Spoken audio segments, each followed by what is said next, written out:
दोस्तों नमस्ते। ये वीडियो सावित्री के श्राप और गायत्री के वरदानों का वर्णन करता है जो प्राचीन भारतीय समाज, परंपराओं, भूगोल, साथ ही पवित्र स्थानों, तीर्थों की धार्मिक तीर्थयात्राओं यात्राओं का विवरण देने वाले सबसे बड़े महापुराणों में से एक है। ये पद्म पुराण के सृष्टि खंड सृजन पर अनुभाग का 17वां अध्याय है। ये संस्कृत ग्रंथों के हिंदी अनुवाद हैं। अध्याय 17 सावित्री के शाप और गायत्री के वरदान। भीष्म ने कहा, हे श्रेष्ठ ब्राह्मण, फिर वहां यज्ञ में क्या आश्चर्य था? रुद्र वहां कैसे रहे? देवताओं में श्रेष्ठ विष्णु वहां कैसे निवास करते थे? ब्रह्मा की पत्नी गायत्री ने वहां क्या किया? हे मुनि, जब उन सत्पात्र ग्वालों को ये बात पता चली कि गायत्री को पकड़ लिया गया है, तो उन्होंने क्या किया? मुझे ये कथा सुनाए कि वहां क्या हुआ और ग्वालों तथा ब्रह्मा ने क्या किया। मुझे इसे जानने की बड़ी जिज्ञासा है। पुलस्त्य बोले, हे राजन, मैं तुम्हें यज्ञ में घटित अद्भुत घटनाओं के बारे में बताता हूँ। एकाग्रचित होकर सुनो। रुद्र ने यज्ञ सभा में जाकर एक महान आश्चर्यकर्म किया।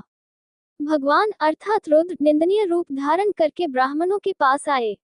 चूंकि विष्णु ने महत्वपूर्ण स्थान ग्रहण किया था, इसलिए उन्होंने रुद्र को सभा में आने से रोकने के लिए कुछ नहीं किया। ग्वालबालों और सभी गोपियों को जब ग्वालिन के वियोग का समाचार मिला, तो वे ब्रह्मा के पास आए। उसे कमर में करधनी बांधे हुए तथा यज्ञ की सीमा पर बैठी देखकर ग्वाले चिल्लाने लगे। तब माता चिल्लाए, हे पुत्री। पिता चिल्लाए, हे पुत्री। भाई चिल्लाए, हे बहन। सखियां स्नेह से चिल्लाए, हे सखी। लाल राल से अंकित सुंदरी, तुझे यहाँ कौन लाया है? तेरे वस्त्र उतारकर तुझे कंबल किसने पहनाया है? हे पुत्री, तेरे उलझे हुए बालों में लाल धागा किसने बांधा है? ऐसी बातें सुनकर हरि ने स्वयं उसके पिता से कहा, हम उसे यहाँ ले आए हैं और उसे ब्रह्मा की पत्नी बना दिया है। वह कन्या ब्रह्मा से आसक्त है। तुम शोक मत करो, वह मंगलमय है, सबके लिए मंगल और कुल को आनंद देने वाली है। यदि वह मंगलमय न होती, तो यज्ञ सभा में कैसे आती? ऐसा जानकर हे कृतज्ञ, तुम शोक मत करो। इस प्रकार तुम्हारी पुत्री बहुत भाग्यशाली है, जो ब्रह्मा के पास आई है। तुम्हारी पुत्री ने वह स्थान प्राप्त किया है, जो ब्रह्मचिंतन में निपुण और वेदज्ञ ब्राह्मणों को भी नहीं मिलता। तुम्हें सदाचारी और धर्म में तत्पर धार्मिक जानकर मैंने ये पुत्री ब्रह्मा को दे दी है। इससे मुक्त होकर तुम दिव्य और समृद्ध लोकों में जाओगी। दिव्य कार्य की पूर्ति के लिए मैं तुम्हारे कुल में जन्म लूंगी। ये केवल क्रीड़ा होगी। जब नंद आदि देवता पृथ्वी पर जन्म लेंगे, तब मैं उनके बीच रहूंगी। तुम्हारी पुत्रियां मेरे साथ रहेंगी। वहां कोई पाप, द्वेष और ईर्ष्या नहीं होगी। ग्वाले और मनुष्य भी भय उत्पन्न नहीं करेंगे। इस कार्य ब्रह्मा से विवाह करने के फलस्वरूप इस तुम्हारी पुत्री को कोई पाप नहीं लगेगा। विष्णु के ये वचन सुनकर वे सभी उन्हें प्रणाम करके वहां से चले गए। पिता ने कहा, आपने जो वरदान मुझे दिया है, उसे मैं भी ग्रहण कर लूं। आप हमारे कुल में धार्मिक पुण्य लाने वाले अवतार लेंगे। आपके दर्शन मात्र से हम स्वर्ग के वासी हो जाएंगे और यह मेरी पुत्री मुझे मेरे परिवार सहित मुक्त कर देगी। हे देवराज, आप हमें ऐसा ही वर दीजिए। भगवान विष्णु ने स्वयं ग्वालों को प्रसन्न किया। ब्रह्मा जी ने भी अपने बाएं हाथ से यही बात कही। उत्तम वर्ण वाली गायत्री गोपकन्या अपने संबंधियों को देखकर लज्जित हुई और उनसे मिली तथा बाएं हाथ से प्रणाम करके बोली, आपको मेरा समाचार किसने बताया कि आप यहाँ आए हैं? हे माता, ब्रह्मा जी के पास आकर मैं यहीं रह गई हूँ। आज मैंने संपूर्ण जगत के स्वामी को अपने पति के रूप में प्राप्त किया है। आप मेरे लिए, मेरे पिता के लिए या मेरे संबंधियों के लिए शोक न करें। मेरी सखियों के समूह को तथा बच्चों सहित मेरी बहनों को मेरा कुशल क्षेम बताओ। मैं यहाँ देवताओं के साथ रह रही हूँ। जब वे सब चले गए, तब सुंदर कमर वाली गायत्री ब्रह्मा जी के साथ यज्ञ के लिए तैयार किए गए स्थान पर जाकर वहां शोभायमान हो उठी। ब्राह्मणों ने ब्रह्मा जी से वर मांगा। उन्होंने कहा, हमें इच्छित वर दीजिए। ब्रह्मा जी ने भी उन्हें इच्छित वर प्रदान किए। उस देवी गायत्री ने भी ब्रह्मा द्वारा दी गई बात को स्वीकार कर लिया और वह उत्तम स्त्री भी यज्ञ में देवताओं के पास ही रही। वह यज्ञ 100 दिव्य वर्षों से भी अधिक समय तक चलता रहा। और शिव जी एक बड़ा कपाल लेकर भिक्षा पात्र के रूप में 5 सिरों से सुसज्जित होकर भिक्षा मांगने के लिए यज्ञ स्थल पर आए। द्वार पर खड़े होने पर उन्हें पुरोहितों और सभासदों ने डांटा, वेदों के व्याख्याताओं द्वारा निंदा किए जाने वाले तुम यहाँ कैसे आ पहुंचे? ब्राह्मणों द्वारा इस प्रकार निंदा किए जाने पर महेश्वर अर्थात शिवजी ने हंसते हुए उन सब ब्राह्मणों से कहा, हे श्रेष्ठ ब्राह्मणों, इस पितामह के इस यज्ञ में जो सबको प्रसन्न करता है, मेरे अतिरिक्त और कोई नहीं निकाला जा रहा है। तब उन ब्राह्मणों ने शिवजी से कहा, भोजन करके जाओ। शिवजी ने भी उनसे कहा, हे ब्राह्मणों, मैं भोजन करके चला जाऊंगा। ऐसा कहकर वह खोपड़ी को सामने रखकर वहीं बैठ गया। उनका ये कृत्य देखकर भगवान अर्थात शिवजी ने कुटिलता से काम लिया।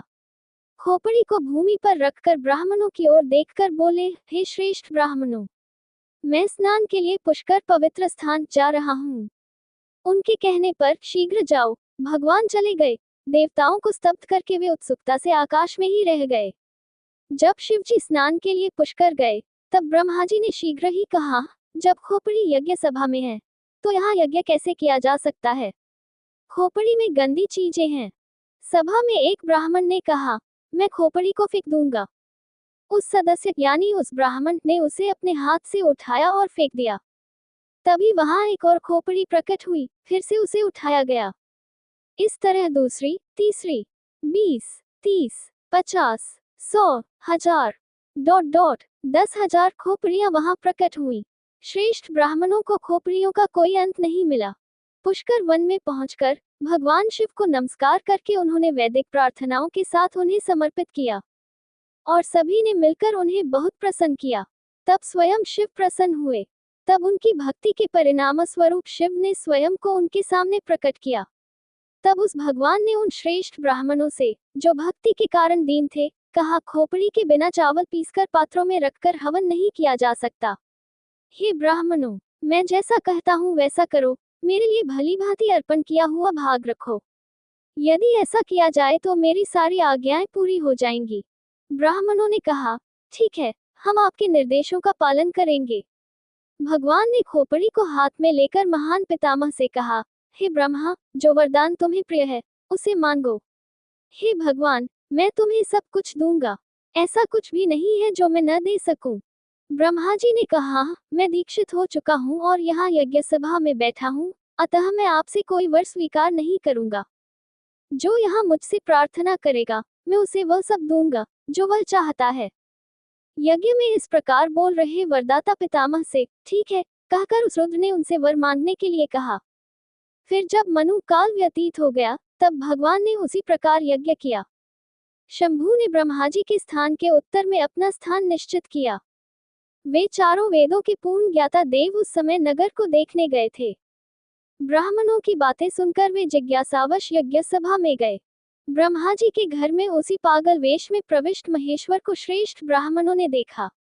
कुछ ने उन पर हंसा, कुछ ने उनकी निंदा की। इसी प्रकार अन्य ब्राह्मणों ने पागल शिव पर धूल फेंकी। अन्य बलवान ब्राह्मणों ने अपने बल पर गर्व करते हुए उनका उपहास किया और हाथों से विभिन्न संकेत करते हुए मिट्टी के ढेले और डंडों से उनकी पिटाई की।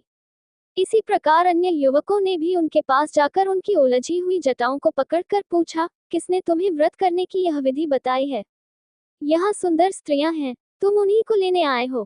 किस गुरु ने तुम्हें पापमय मार्ग बताते हुए यह मार्ग बताया है कि तुम पागलों की तरह बोलते हुए यहाँ भाग रहे हो?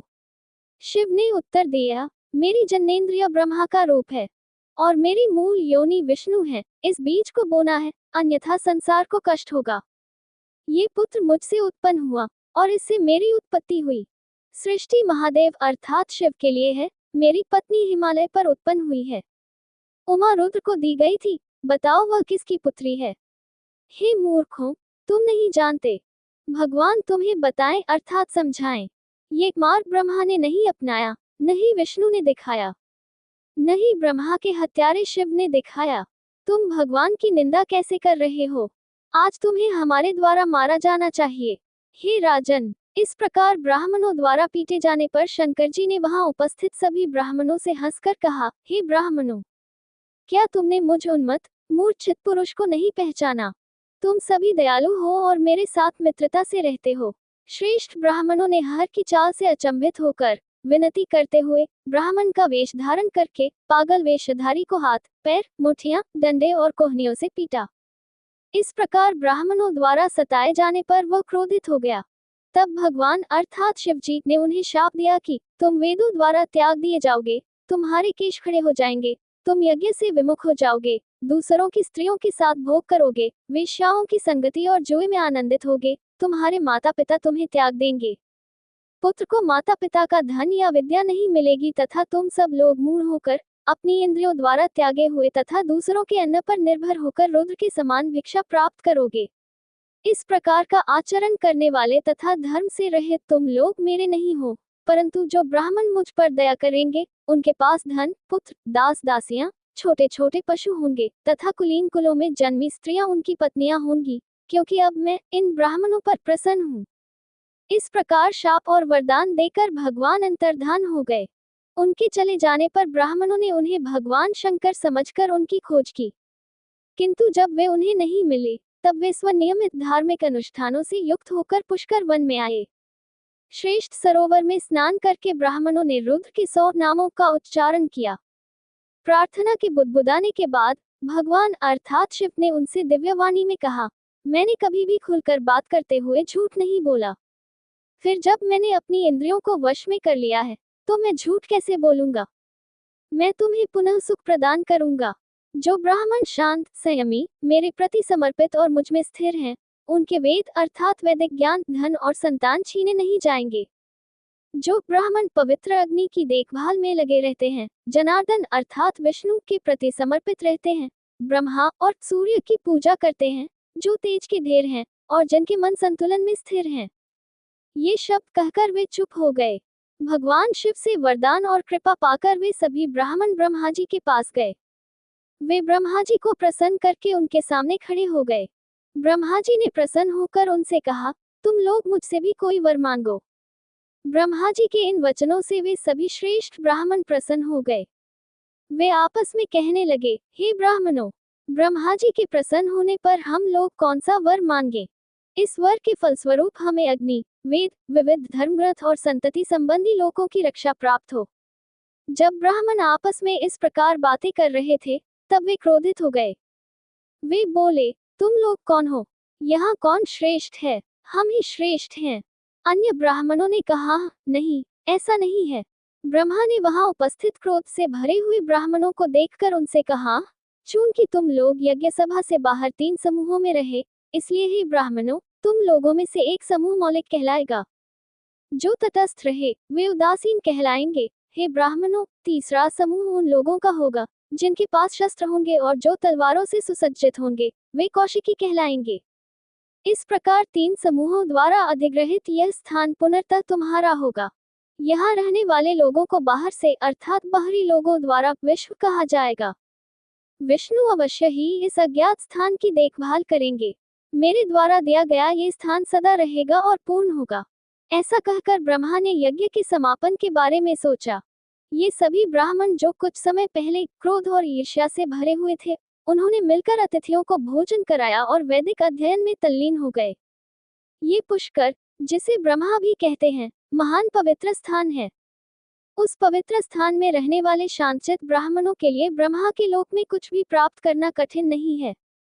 हे राजन, अन्य पवित्र स्थानों में जो कार्य 12 वर्ष के बाद संपन्न होता है, वह इन पवित्र स्थानों पर 6 महीने में ही मनुष्यों को प्राप्त हो जाता है, अर्थात कोकामुख, कुरुक्षेत्र, ऋषियों का समागम स्थल नैमिष, वाराणसी, प्रभास, बदरिकाश्रम, गंगा द्वार, प्रयाग तथा जहाँ गंगा सागर से मिलती है, रुद्रकोटि, विरूपाक्ष तथा मित्रावन। मनुष्य के उद्देश्य की पूर्ति के विषय में यदि मनुष्य धार्मिक अध्ययन में तत्पर है तो इसमें कोई संदेह नहीं है। पुष्कर सभी तीर्थों में महान तथा सर्वश्रेष्ठ है। पितामह अर्थात ब्रह्मा के प्रति समर्पित पूज्य लोगों द्वारा इसका सदैव आदर किया जाता है। अब मैं तुमसे सावित्री और ब्रह्मा का अर्थात सावित्री और ब्रह्मा के बीच उपहास के कारण हुआ महान विवाद कहूंगा। सावित्री के चले जाने पर समस्त दिव्य स्त्रियां वहां आईं। ख्याति से उत्पन्न भरेगु की पुत्री लक्ष्मी, जो सदैव सफल थी तथा सावित्री द्वारा आमंत्रित की जाती थी, वे शीघ्रता से वहां आईं। योग निद्रा और समृद्धि देने वाली अत्यंत पुण्यशाली मदिरा, कमल में निवास करने वाली श्री, भूति, कीर्ति तथा उच्च विचार वाली श्रद्धा, ये सब पोषण देने वाली तथा तृप्ति देने वाली देवियां वहां आईं। दक्ष की पुत्री सती, तीनों लोकों में सबसे सुंदरी, स्त्रियों को सौभाग्य, विधवापन का अभाव देने वाली शुभ पार्वती या उमा, जया और विजया, मधुचंदा, अमरावती, सुप्रिया, जनकंता ये सभी सावित्री के शुभ निवास में एकत्रित हुई थी। वे सुंदर वस्त्र और आभूषण धारण करके गौरी के साथ आई थी। पुलोमन की पुत्री शिक्रानी, दिव्य अप्सराएं, सुंदर मुख वाली स्वाहा, स्वधा और धूम्रवर्णा, यक्षी, राक्षसी तथा अत्यंत धनवान गौरी, वायु की पत्नी मनोजवा, कुबेर की प्रेयसी रिद्धि, देवताओं की पुत्रियां तथा दानव देवियां भी वहां आई थी। सप्तर्षियों की बड़ी सुंदर पत्नियां, विद्याधरियों की बहनें, पुत्रियां और गण राक्षसियां, पितरों की पुत्रियां और अन्य लोक माताएं। सावित्री ने युवतियों और बहुओं के साथ यज्ञ स्थल पर जाने की इच्छा की। इसी प्रकार अदिति आदि दक्ष की सभी पुत्रियां भी वहां आई थीं। ब्रह्मा की पत्नी सावित्री कमल का आसन धारण करके उन सब से घिरी हुई थी। कोई सुंदरी हाथ में मिष्ठान लिए हुए थी, कोई फलों से भरी टोकरी लेकर ब्रह्मा के पास आई थी। इसी प्रकार अन्य लोग फटका हुआ अन्न लेकर ब्रह्मा के पास आए थे। इसी प्रकार एक सुंदरी ने नाना प्रकार के अनार, नींबू लिए थे। किसी ने बांस के अंकुर लिए थे, किसी ने कमल, केसर, जीरा, खजूर लिए थे। किसी ने सब नारियल लिए थे, किसी ने अंगूर रस से भरा पात्र लिया था। इसी प्रकार किसी ने श्रृंगाटक का पौधा, रंग बिरंगे कपूर के फूल और शुभ गुलाब के फल लिए। इसी प्रकार किसी ने अखरोट, पुष्पयुक्त हरड़ और नींबू के फल लिए। किसी सुंदर स्त्री ने पके हुए बिल्वले लिए, किसी ने फल और चावल लिए, किसी ने कपास की बत्ती और गेरुआ वस्त्र लिए। सभी शुभ और सुंदर स्त्रियां इन वस्तुओं को तथा अन्य वस्तुओं को फटकने वाली टोकरियों में रखकर सावित्री के साथ वहां पहुंची। सावित्री को वहां देखकर पुरंदर भयभीत हो गया। ब्रह्मा भी वहीं मुंह लटकाए खड़े रहे, सोचते हुए कि अब यह मुझसे क्या कहेगी। विष्णु और रुद्र लज्जित हुए तथा अन्य सभी ब्राह्मण भी, यज्ञ सभा के सदस्य और अन्य देवता भी भयभीत हो गए। पुत्र, पौत्र, भतीजे, मामा, भाई, ऋभु आदि देवता भी इस बात से लज्जित हो गए कि सावित्री क्या कहेगी। गोपियां ब्रह्मा के पास चुपचाप खड़ी होकर सब बातें सुनती रहीं। उत्तम रूप वाली वह स्त्री मुख्य पुरोहित के बुलाने पर भी नहीं आई। तब इंद्र ने दूसरी गोपियों को बुलाया और स्वयं भगवान विष्णु ने उसे ब्रह्मा के सामने प्रस्तुत किया। यज्ञ में उसका आचरण कैसा होगा, यज्ञ कैसे संपन्न होगा। जब वे ऐसा सोच रहे थे, तब कमल में निवास करने वाली ब्रह्मा जी की पत्नी वहां आई। ब्रह्मा जी उस समय यज्ञ सभा के सदस्यों, पुरोहितों और देवताओं से घिरे हुए थे। वेदों को जानने वाले ब्राह्मण अग्नि में आहुति दे रहे थे। वह गोपिका उस कक्ष में बैठी हुई थी, जिसमें मृग के सींग और करधनी थी तथा रेशमी वस्त्र पहने हुए वह परम पद का ध्यान कर रही थी। वह अपने पति के प्रति निष्ठावान थी। उसका पति ही उसका प्राण था। वह प्रमुख स्थान पर बैठी हुई थी। वह सुंदर थी, उसका तेज सूर्य के समान था। वह वहां उपस्थित सभा को सूर्य के तेज के समान प्रकाशित कर रही थी। पुरोहित बलि के पशुओं के प्रज्वलित अग्नि भाग की भी पूजा करते थे। तब यज्ञ में आहुति का भाग प्राप्त करने की इच्छा रखने वाले देवताओं ने कहा, यज्ञ में विलंब नहीं करना चाहिए, क्योंकि विलंब से किया गया कार्य अपना वांछित फल नहीं देता। यही नियम वेदों में सभी विद्वानों ने देखा है। जब 2 क्षीर पात्र तैयार हो गए, तब दोनों में भोजन पकाया गया, और जब ब्राह्मणों को आमंत्रित किया गया, तब जिस अध्वर्यु को आहुति दी जानी थी वह वहां आ गया, और वेदों में निपुण ब्राह्मणों द्वारा प्रवर्ग्य संपन्न किया गया। भोजन तैयार किया जा रहा था। ये देखकर देवी सावित्री ने क्रोधपूर्वक ब्रह्मा से कहा, जो यज्ञ में चुपचाप बैठे थे, ये तुम क्या पाप करने जा रहे हो कि काम के कारण मुझे त्याग कर पाप कर रहे हो। जिसे तुमने अपने सिर पर बिठाया है, अर्थात जिसे इतना महत्व दिया है, वह मेरे पैर की धूल के बराबर भी नहीं है। यज्ञ सभा में उपस्थित लोग यही कहते हैं, यदि तुम्हारी ऐसी इच्छा हो तो देवताओं की आज्ञा का पालन करो। सुंदरता की लालसा से तुमने वह काम किया है जिसकी लोग निंदा करते हैं। हे प्रभु, तुम्हें अपने पुत्रों और पौत्रों से भी लज्जा नहीं आई। मैं समझता हूँ कि तुमने काम के कारण ये निंदनीय कार्य किया है। तुम देवताओं के पितामह और ऋषियों के परपितामह हो। जब तुमने अपना शरीर देखा, तब तुम्हें लज्जा क्यों नहीं आई? तुम लोगों के लिए हास्यास्पद हो गए हो और तुमने मुझे हानि पहुंचाई है। यदि तुम्हारा ये दृढ़ भाव है, तो हे देव, तुम अकेले रहो। तुम्हें नमस्कार है। मैं अपने मित्रों को अपना मुख कैसे दिखा सकूं? मैं लोगों को कैसे बताऊं कि मेरे पति ने दूसरी स्त्री को अपनी पत्नी बना लिया है? ब्रह्मा ने कहा, दीक्षा के समय ही पुरोहितों ने मुझसे कहा, पत्नी के बिना यज्ञ नहीं हो सकता, अपनी पत्नी को शीघ्र लाओ। ये दूसरी पत्नी इंद्र द्वारा लाई गई थी तथा विष्णु ने मुझे भेंट की थी, अतः मैंने उसे स्वीकार कर लिया। हे सुंदर भाव वाले, मैंने जो कुछ किया है उसे क्षमा करो। हे उत्तम व्रत वाले, मैं फिर कभी तुम्हारे साथ ऐसा अन्याय नहीं करूंगा। हे मैं जो तुम्हारे चरणों में गिरा हूँ, उसे क्षमा करो, तुम्हें मेरा नमस्कार है। पुलस्त्य ने कहा। ऐसा कहने पर वह क्रोधित हो गई और ब्रह्मा को शाप देने लगी। यदि मैंने तपस्या की है, यदि मैंने ब्राह्मणों के समूहों में तथा विभिन्न स्थानों पर अपने गुरुओं को प्रसन्न किया है, तो ब्राह्मण कभी भी आपकी पूजा नहीं करेंगे, सिवाय आपकी वार्षिक पूजा के, जो कार्तिक माह में होती है, जिसे ब्राह्मण ही करेंगे, पृथ्वी पर किसी अन्य स्थान पर अन्य लोग नहीं करेंगे। ब्रह्मा से ये शब्द कहकर उसने पास में खड़े इंद्र से कहा, हे शक्र, तुम ग्वालिन को ब्रह्मा के पास ले आए।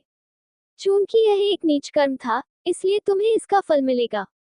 जब तुम युद्ध में खड़े होगे तो अपने शत्रुओं से बंधे रहोगे और तुम्हारी बड़ी दुर्दशा हो जाएगी। तुम बिना किसी अधिकार के, अपनी शक्ति खोकर, बड़ी पराजय का सामना करके, अपने शत्रु के नगर में रहोगे, किंतु शीघ्र ही मुक्त हो जाओगे। इंद्र को इस प्रकार शाप देकर देवी ने विष्णु से कहा, जब भृगु के शाप से तुम मृत्युलोक में जन्म लोगे, तब वहां अर्थात उस लोक में तुम अपनी पत्नी के वियोग का दुख भोगोगे। तुम्हारी पत्नी को तुम्हारा शत्रु महासागर के पार ले जाएगा, तुम्हारा मन शोक से व्याकुल हो जाएगा, और तुम ये नहीं जान पाओगे कि उसे कौन ले गया है, और तुम अपने भाई सहित महान विपत्ति का सामना करके दुखी होगे। जब तुम यदुकुल में जन्म लोगे, तब तुम्हारा नाम कृष्ण होगा, और तुम पशुओं के सेवक बनकर बहुत समय तक भटकोगे। तब क्रोधित रुद्र ने कहा, जब तुम दारुवन में रहोगे, तब हे रुद्र, क्रोधित ऋषिगण तुम्हें शाप देंगे, हे कपालधारी, तुम हम लोगों में से एक स्त्री को हर लेना चाहते हो, इसलिए तुम्हारा यह अभिमानी जन्नेन्द्रिय आज पृथ्वी पर गिरेगा। पुरुषत्व से रहित होकर तू ऋषियों के शाप से पीड़ित होगा। गंगाद्वार में रहने वाली तेरी पत्नी तुझे सांत्वना देगी। हे अग्नि, मेरे सदा धर्मात्मा पुत्र भृगु ने तुझे पहले ही भस्म कर दिया था। जो भस्म हो चुका है, उसे मैं कैसे जलाऊं? हे अग्नि, वह रुद्र तुझे अपने वीर्य से डुबा देगा और तेरी जिह्वा अर्थात तेरी ज्वाला और अधिक भड़केगी तथा यज्ञ के अयोग्य पदार्थों को भस्म करेगी। सावित्री ने उन सभी ब्राह्मणों और पुरोहितों को शाप दिया, जो उसके पति को लूटने के कारण यज्ञ के पुरोहित बन गए थे और जो व्यर्थ ही वन में चले गए थे। जो व्यक्ति लोभ के कारण ही पवित्र स्थानों का सेवन करता है, वह दूसरों का अन्न पाकर ही संतुष्ट हो जाता है, किंतु अपने घर में बने हुए अन्न से कभी संतुष्ट नहीं होता। जो त्यागने योग्य नहीं है, उसका त्याग करके तथा जो तुच्छ है, उसे ग्रहण करके, धन कमाकर उसे व्यर्थ ही व्यय करके, ऐसा करने से तुम्हारे मृत शरीर केवल भूत ही रह जाएंगे, जिनका दाह संस्कार नहीं किया जाएगा। इस प्रकार उस क्रोधित सावित्री ने इंद्र को शाप दे दिया। इसी प्रकार विष्णु, रुद्र, अग्नि, ब्रह्मा और समस्त ब्राह्मणों ने भी शाप दे दिया। इस प्रकार शाप देकर वह यज्ञ सभा से बाहर चली गई। श्रेष्ठ पुष्कर के पास पहुंचकर वह वहां स्थापित हो गई। हंसती हुई लक्ष्मी से, इंद्र की सुंदर पत्नी से तथा वहां उपस्थित युवतियों से उसने कहा, मैं वहां जाऊंगी जहां कोई ध्वनि नहीं सुनाई देगी। तब वे सब स्त्रियां अपने अपने निवास स्थान को चली गईं। तब क्रोधित सावित्री ने उन्हें भी शाप देने का विचार किया। चूंकि ये दिव्य स्त्रियां मुझे त्याग कर चली गई हैं, अतः मैं, जो अत्यंत क्रोधित हूँ, इन्हें भी शाप दूंगा। लक्ष्मी कभी एक स्थान पर नहीं रहेंगी। वे क्षुद्र और चंचल बुद्धि वाली हैं। वे मूर्खों के बीच, बर्बरों और पर्वतारोहियों के बीच, मूर्खों और अभिमानियों के बीच रहेंगी। इसी प्रकार मेरे शाप के कारण तुम अर्थात लक्ष्मी भी शापित और दुष्ट जैसे नीच व्यक्तियों के साथ रहोगी। इस प्रकार लक्ष्मी को शाप देकर उसने इंद्राणी को शाप दिया। जब ब्राह्मण हत्या के पाप से पीड़ित होकर तुम्हारा पति इंद्र दुखी होगा और नहुष उसका राज्य छीन लेगा, तब वह तुम्हें देखकर तुमसे पूछेगा। वह कहेगा, मैं इंद्र हूँ, ये बालकिनी मेरी सेवा क्यों नहीं करती? यदि मुझे शची अर्थात इंद्राणी प्राप्त नहीं हुई, तो मैं समस्त देवताओं को मार डालूंगा। तब ही दुष्टाचरण वाली और अभिमानी, मेरे शाप के कारण तुम भयभीत और दुखी होकर भाग जाओगी और बृहस्पति के घर में रहोगी। फिर उसने सभी देवपत्नियों को शाप दिया, ये सभी स्त्रियां संतान से अपेक्षित स्नेह नहीं पाएंगी। ये दिन रात शोक से जलती रहेंगी, अपमानित होंगी तथा बांझ कहलाएंगी। सुंदर वर्ण वाली गौरी को भी सावित्री ने शाप दिया था। वह रो रही थी। तब विष्णु ने उसे देखा तथा उसे प्रसन्न किया। हे बड़ी बड़ी आंखों वाली, रो मत। हे सदा मंगलमयी, आओ यज्ञ सभा में प्रवेश करके अपनी करधनी तथा रेशमी वस्त्र सौंप दो। हे ब्रह्मा की पत्नी, दीक्षा ग्रहण करो, मैं तुम्हारे चरणों को प्रणाम करता हूँ। इस प्रकार संबोधित होकर उसने उससे कहा, मैं वैसा ही करूंगी जैसा आप कहते हैं, और मैं वहां जाऊंगी जहां मुझे कोई आवाज सुनाई नहीं देगी। इतना कहकर वह वहां से चली गई और एक पर्वत पर चढ़कर वहीं रहने लगी। भगवान विष्णु ने बड़ी भक्ति से उसके सामने खड़े होकर हाथ जोड़कर और झुककर उसकी स्तुति की। उत्तम व्रत रखने वाली सावित्री ने इस प्रकार स्तुति कर रहे विष्णु से कहा, पुत्र, तुमने मेरी स्तुति ठीक ही की है। तुम अजेय होगे, अपने जन्म में तुम अपनी पत्नी के साथ रहोगे, जो तुम्हारे पिता और माता को प्रिय होगी, और जो यहाँ आकर इस स्तुति से मेरी स्तुति करेगा, वह सब पापों से मुक्त होकर परमधाम को जाएगा। हे पुत्र, ब्रह्मा के यज्ञ में जाओ और उसे पूर्ण करो। कुरुक्षेत्र और प्रयाग में मैं अन्नदाता बनूंगी, और अपने पति के पास रहकर तुमने जो कहा है वैसा ही करो। इस प्रकार कहकर विष्णु भगवान ब्रह्मा की उत्तम यज्ञ सभा में गए। जब सावित्री वहां से चली गई, तब गायत्री ने ये शब्द कहे, मेरे पति के समक्ष कहे गए मेरे वचनों को ऋषिगण सुने। मैं प्रसन्न होकर जो कुछ वर देने को तत्पर हूँ वही कहूँ। जो पुरुष भक्तिपूर्वक ब्रह्मा जी की पूजा करेंगे, उनके वस्त्र, धान्य, स्त्री, सुख और धन आदि सब होंगे। उनके घर में भी अखंड सुख होगा, पुत्र पौत्र होंगे, वे दीर्घकाल तक सुख भोग कर अंत में मोक्ष को प्राप्त होंगे। पुलस्त्य ने कहा, पूर्ण सावधानी से तथा पवित्र विधि से ब्रह्मा की प्रतिमा स्थापित करने से जो फल मिलता है, उसे एकाग्र मन से सुनो। इस स्थापना से वह फल मिलता है जो समस्त यज्ञों, तपों, दानों, तीर्थों तथा वेदों के फल से करोड़ गुना अधिक है। हे राजन, जो मनुष्य भक्तिपूर्वक पूर्णिमा के दिन व्रत रखता है और प्रथम दिन ब्रह्मा जी की पूजा करता है, वह महाबाहु ब्रह्मलोक को जाता है, और जो पुरोहितों के द्वारा ब्रह्मा जी की पूजा करता है, वह विशेष रूप से विरंची या वासुदेव अर्थात आत्माओं के स्वामी को जाता है। कार्तिक मास में भगवान की रथ यात्रा का विधान है, जिसे भक्तिपूर्वक करने से मनुष्य ब्रह्मा के लोक को प्राप्त होते हैं। हे श्रेष्ठ राजा, कार्तिक पूर्णिमा के दिन अनेक वाद्यों के साथ मार्ग में सावित्री सहित ब्रह्मा की शोभा यात्रा निकालनी चाहिए। उसे प्रजा सहित ब्रह्मा की प्रतिमा को लेकर संपूर्ण नगर में भ्रमण करना चाहिए। इस प्रकार शोभा यात्रा निकालकर उसे स्नान कराना चाहिए। ब्राह्मणों को भोजन कराकर तथा अग्नि की पूजा करके शुभ वाद्यों की ध्वनि के साथ भगवान की प्रतिमा को रथ पर स्थापित करना चाहिए। रथ के आगे पवित्र नियमानुसार अग्निदेव की पूजा करके ब्राह्मणों से आशीर्वाद मांगकर 3 बार ये शुभ दिन है कहकर भगवान की प्रतिमा को रथ में स्थापित करके अनेक प्रकार के प्रदर्शनों तथा वेदों के उच्चारण के द्वारा रात्रि में जागरण करना चाहिए।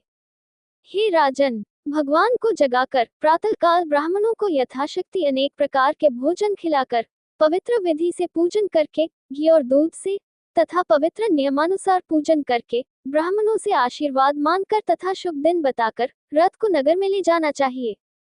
ब्रह्मा के रथ को चारों वेदों के ज्ञाता ब्राह्मणों द्वारा चलाया जाना चाहिए।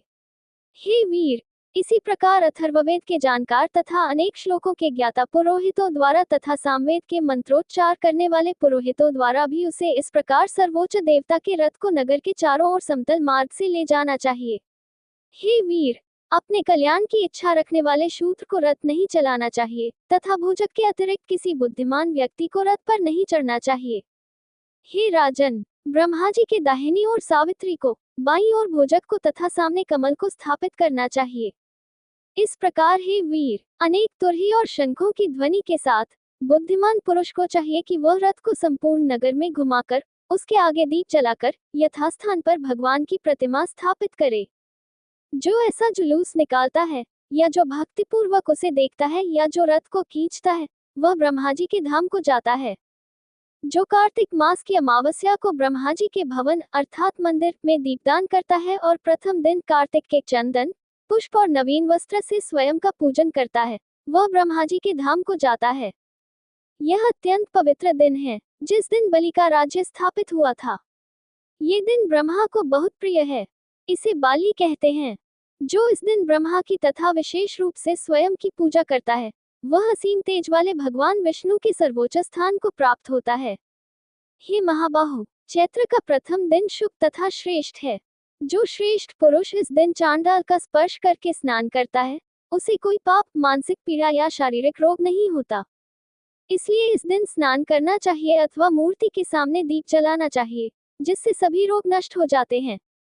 हे राजन, उसे सभी गायों और भैंसों को बाहर निकाल देना चाहिए फिर उसे घर के बाहर सभी वस्त्र आदि सहित एक तोरण द्वार बनाना चाहिए। इसी प्रकार हे कुरुकुल के पालन करता, उसे ब्राह्मणों को भोजन देना चाहिए। हे कुरुवंशी, मैंने पहले ही कार्तिक, आश्विन और चैत्र मास के इन 3 दिनों के विषय में कहा है। इन दिनों में स्नान और दान करने से 100 गुना पुण्य मिलता है। हे राजन, कार्तिक का पहला दिन राजा बलि के लिए शुभ और पशुओं के लिए लाभदायक है। गायत्री ने कहा, हे कमल से उत्पन्न, यद्यपि सावित्री ने कहा है कि ब्राह्मण लोग कभी भी आपकी पूजा नहीं करेंगे, फिर भी मेरी बात सुनकर वे आपकी पूजा करेंगे। वे इस लोक में सुख भोगकर परलोक में मोक्ष प्राप्त करेंगे। इसे श्रेष्ठ विचार जानकर वे प्रसन्न होकर उन्हें वर देंगे।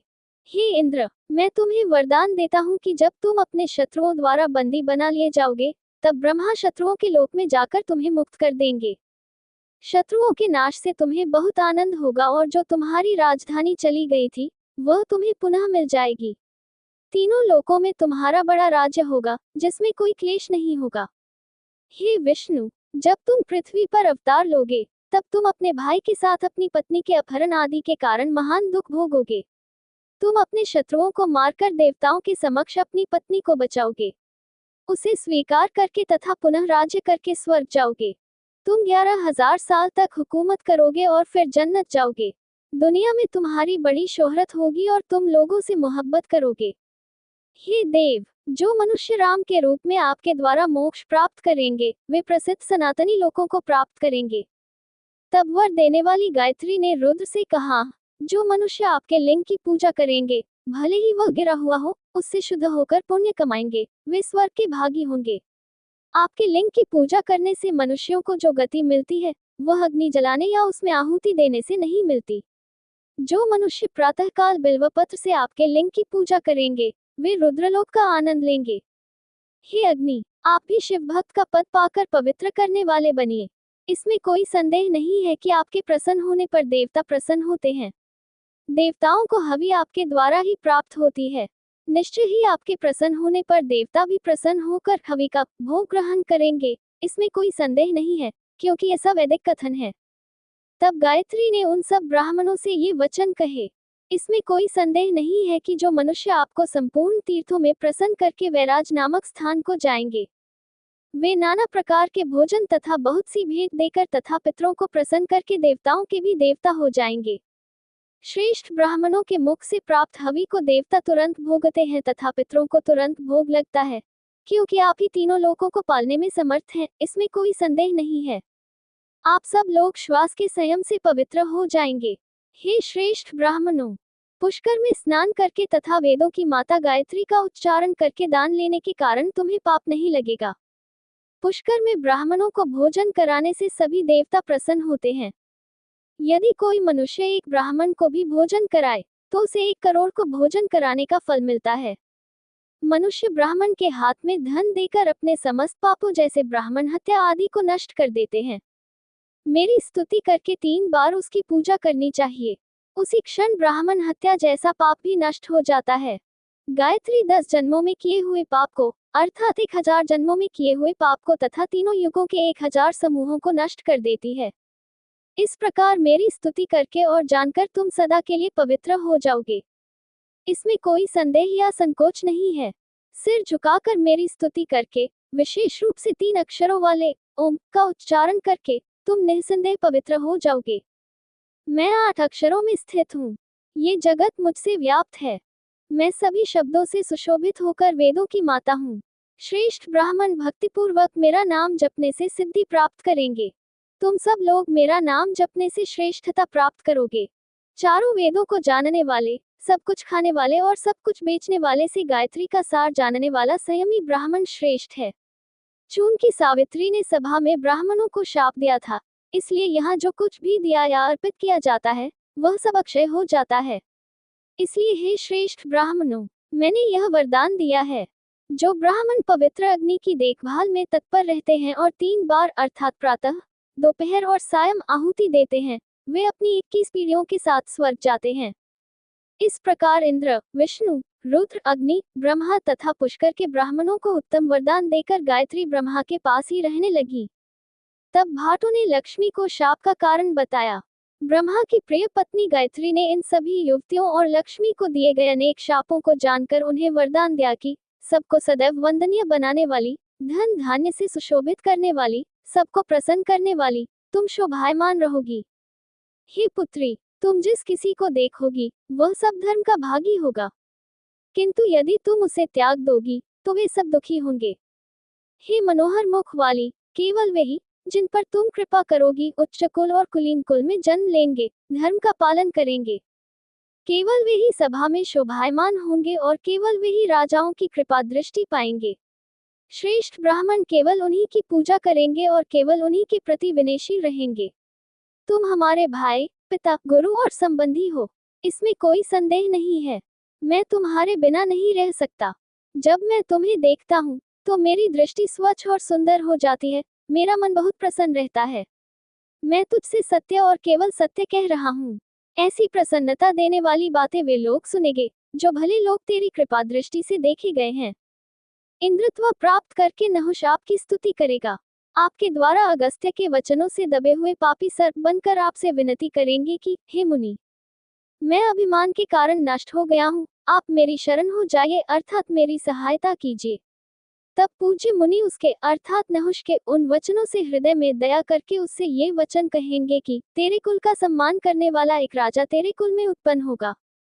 तुझे सर्प के रूप में देखकर वह तेरा शाप नष्ट कर देगा। तब तू सर्प पद छोड़कर पुनः स्वर्ग को जाएगी। हे सुंदर नेत्रों वाली, मेरे वरदान के फलस्वरूप तू अपने पति के साथ पुनः स्वर्ग को जाएगी, जिसने अश्वमेध यज्ञ किया होगा। पुलस्त्य बोले। तब गायत्री ने प्रसन्न होकर देवताओं की सभी पत्नियों से कहा, यद्यपि तुम्हारे कोई संतान नहीं होगी, फिर भी तुम शोक नहीं करोगी। तब गायत्री ने प्रसन्न होकर गौरी को भी सलाह दी। ब्रह्मा की उच्च विचार वाली प्रिय पत्नी ने वरदान देते हुए यज्ञ की सिद्धि की इच्छा की। वर देने वाली गायत्री को इस प्रकार देखकर रुद्र ने उसे प्रणाम किया और इन शब्दों से उसकी स्तुति की। रुद्र ने कहा, हे वेदों की माता, 8 अक्षरों से पवित्र, आपको मेरा नमस्कार है। आप संकटों से पार लगाने वाली गायत्री हैं। आप 7 प्रकार की वाणी हैं, स्तुति करने वाले सभी ग्रंथ हैं, सभी श्लोक हैं, सभी अक्षर और संकेत हैं, भाष्यों के समान सभी ग्रंथ हैं, सभी उपदेश हैं और सभी अक्षर हैं। हे देवी, आपको मेरा नमस्कार है। आप सुंदर और सुंदर रूप वाली हैं और आपका मुख चंद्रमा के समान है। आपकी भुजाएं बड़ी हैं, जो केले के भीतरी भाग के समान कोमल हैं। आप अपने हाथ में मृग का सींग और अत्यंत स्वच्छ कमल धारण करती हैं। आपने रेशमी वस्त्र धारण किए हैं और ऊपर का वस्त्र लाल है। आपके गले में चंद्रमा की किरणों के समान चमकने वाला हार है। आप दिव्य कुंडलों से युक्त कानों से सुशोभित हैं। आपका मुख चंद्रमा के समान चमकता है। आप अत्यंत शुद्ध मुकुट वाले केशबंद से सुशोभित हैं। आपकी भुजाएं सर्पों के फन के समान स्वर्ग को सुशोभित करती हैं। आपके मनोहर गोलाकार स्तनों के निप्पल भी सम हैं। उदर पर त्रिविध वलयाकार मंडल है, जो अत्यंत सुंदर नितंबों और कटिबंधों को गौरवान्वित करता है। आपकी नाभि गोलाकार, गहरी और शुभता सूचक है। आपके नितंब और कटिबंध बड़े सुंदर हैं, तथा नितंब सुंदर और गोल हैं। आपके घुटने और पैर सुंदर हैं। आप जैसी हैं, उसी से तीनों लोकों का पालन करती हैं, तथा आपसे की गई प्रार्थना सत्य है। आप बहुत सौभाग्यशाली, वर देने वाली और उत्तम वर्ण वाली होंगी। आपके दर्शन से पुष्कर की तीर्थ यात्रा फलदायी होगी। ज्येष्ठ मास की पूर्णिमा को प्रथम पूजा आपकी होगी, तथा जो पुरुष आपके पराक्रम को जानकर आपकी पूजा करेंगे, उन्हें पुत्र और धन की कोई कमी नहीं रहती। जो वन में या समुद्र में डूबे हुए हों, उनके लिए आप ही सर्वश्रेष्ठ आश्रय हैं। या जो डाकुओं द्वारा पकड़े गए हैं, आप सफलता, धन, साहस, प्रसिद्धि, लज्जा, विद्या, शुभ अभिवादन, बुद्धि, संध्या, प्रकाश, नींद और दुनिया के अंत में विनाश की रात भी हैं। आप अम्बा, कमला, माता, ब्राह्मणी और दुर्गा हैं। आप सभी देवताओं की माता, गायत्री और एक उत्कृष्ट महिला हैं। आप जया, विजया अर्थात दुर्गा, पुष्टि, पोषण और तुष्टि, संतुष्टि, क्षमा और दया हैं। आप सावित्री से छोटी हैं और ब्रह्मा को हमेशा प्रिय रहेंगी। आप कई रूप वाली हैं, एक विश्वव्यापी रूप हैं। आपके पास आकर्षक आंखें हैं और आप ब्रह्मा के साथ घूमती हैं। आप एक सुंदर रूप वाली हैं, आपके बड़े नेत्र हैं और आप अपने भक्तों की महान रक्षक हैं। हे महान देवी, आप शहरों में, पवित्र आश्रमों में और जंगलों और उद्यानों में रहती हैं। आप उन सभी स्थानों पर ब्रह्मा के बाईं ओर रहती हैं जहां वे रहते हैं। ब्रह्मा के दाईं ओर सावित्री है, और ब्रह्मा सावित्री और आपके बीच में है। हे ब्रह्मचारिणी, तुम ही दीक्षा हो, तुम ही महान सुंदरी हो, तुम ही ज्योतियों में तेज हो, तुम ही नारायण में निवास करने वाली लक्ष्मी हो, तुम ही ऋषियों की क्षमा शक्ति हो, तुम ही नक्षत्रों में रोहिणी हो, तुम ही राजद्वारों, तीर्थों और नदियों के संगम पर निवास करती हो, तुम ही पूर्णिमा की पूर्णिमा हो, तुम ही विवेक में बुद्धि हो, तुम ही क्षमा और साहस हो, तुम ही उत्तम वर्ण वाली हो, तुम ही स्त्रियों में उमा कहलाती हो, तुम ही इंद्र के समान मनोहर हो, तुम ही इंद्र के समीप रहती हो, तुम ही ऋषियों की धर्ममयी दृष्टि हो और देवताओं की भक्त हो। आप कृषकों की जोत हैं और प्राणियों की भूमि हैं। आप विवाहित स्त्रियों को वैधव्य से मुक्त करती हैं और सदैव धन धान्य प्रदान करती हैं। आपकी पूजा करने से रोग, मृत्यु और भय का नाश हो जाता है। हे शुभ फल देने वाली देवी, यदि कार्तिक मास की पूर्णिमा को आपकी विधिपूर्वक पूजा की जाए तो आप सभी मनोकामनाओं को पूर्ण करती हैं। जो मनुष्य इस स्तुति को बार बार पढ़ता या सुनता है, उसे सभी कार्यों में सफलता मिलती है, इसमें कोई संदेह नहीं है। गायत्री ने कहा, हे पुत्र, तुमने जो कहा है वह अवश्य होगा। तुम भगवान विष्णु के साथ सभी स्थानों पर उपस्थित रहोगे।